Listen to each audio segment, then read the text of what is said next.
పర్లేదండి, రాజకీయం బాగానే ఉంది, అభివృద్ధి కదా.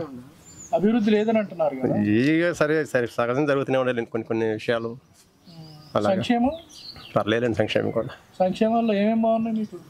ఇంకా అన్నీ బాగానే ఉన్నాయండి, వాళ్ళు ఇచ్చిన నవరత్నాలు 9 కూడా బాగానే ఉన్నది.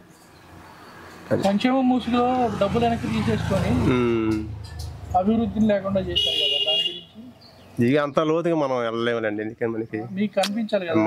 మాకైతే ఏ సంక్షేమం వచ్చింది లేదు. జరిగిన అభివృద్ధి ఇక వస్తూనే ఉంటున్నారు, చేస్తూనే ఉన్నారు, ఇక అన్నీ కూడా.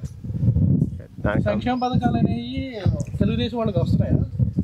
వస్తూనే అందరికి వస్తూనే ఉన్నాయండి, దాంట్లో తేడా ఏమి, దాంట్లో మటుకు తేడా లేదు, అందరికి వస్తూనే ఉన్నాయి. ఈ బటన్ నొక్కే పద్ధతి ఓకేనా లేకపోతే అది మనం ఎలా చెబుతాం సార్, అది ఎట్లయితే చెప్పినా బాగోదు, అది మనకి అది సంబంధించింది కదా. అది ఇంకా నొక్కని బటన్లు ఏమైనా ఉన్నాయా? ఇంకా నొక్కాల్సినవి ఏమోలేండి, అన్ని మనం చెప్పకూడదు, అవి కొన్ని విషయాలు మనకు మన ఇబ్బంది కలిగించే బటన్లో ఉపయోగపడే చెప్పండి. ఇక నొక్కిన 9 బాగానే ఉండే కదా, 9 నవరత్నాలు చెప్పారు, నొక్కినట్టే 9 మరి. ఇక దాంట్లో ఎన్ని ఉంటాయో ఎన్ని పోతాయని ఇచ్చేది ఎన్నో తీసుకొని అనేది. మద్యపానం కొంచెం మరి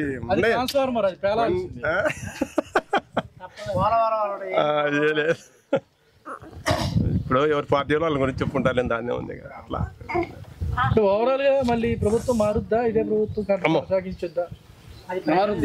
ప్రజల తీర్పు అండి, అది ప్రజలలో లోన ఎలా ఉందో. మీ అభిప్రాయం అయితే? మా అభిప్రాయం అయితే పోయినసారి వచ్చిన సీట్లు అయితే తగ్గుతూ రావండి అని ఉంది మాకు. పోయినసారి చంద్రబాబు గారు అట్లా పోయినసారి. ఈసారి కూడా అన్ని సీట్ల అంటే బాబు గారు కూడా కొంతవరకు లాగలుగుతారు ఈసారి. వాళ్ళు ముగ్గురు గెలిచారు కాబట్టి కొంచెం దాని అందుబాటులో ఉంటారట. భాను గారు అందుబాటులో ఉంటారు మాకు ఎప్పుడు, దాంట్లో మొహం అట్లేదు. మద్యపానం వల్ల నష్టపోయిన పరిస్థితులు ఏంటంటే ఆరోగ్యాలు పాడైపోయిన వాళ్ళు ఉన్నారు. జనాన్ని తెలియనే ఉందండి దీని గురించి, ఇంకా అది నేను చెప్పాల్సింది కాదు, అది అందరూ తెలియనే ఉంది. అంత తెలిసి నగ్న సత్యం కదా, తీసేస్తామని. సరే మరి చివరికి వచ్చేసరికి రేట్లు పెంచారు, ఎక్కువ చేశారు, దాని మీద చాలా బ్రాడ్ అది కొంచెం అది అలా.